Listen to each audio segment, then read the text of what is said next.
खगकुल कुंज में गीत गाते सरस नवेली दुल्हन सज घर को सजाने लगे। राज तिलक लगी राम के माथ पर, अब सभा बीच पयोधर फफा ही गए। घोर घन घोर शोकित में हनुमत बली, न पीरों के पद से हटाई गई।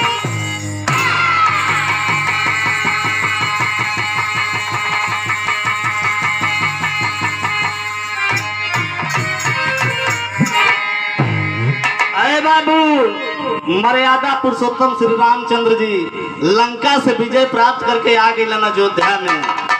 कुछ दिन बीतला के बाद राजा अभिषेक भयल।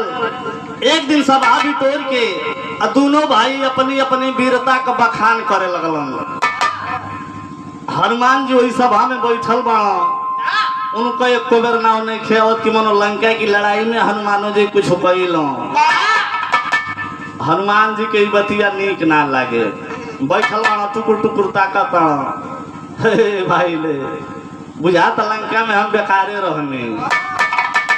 हाँ एको बेर हमार नाम नहीं होता। मर्यादा पुरुषोत्तम श्री रामचंद्र जी सभा की कक्ष में का कहत हम एक लाइन कव्वाली का टुकड़ा लगा।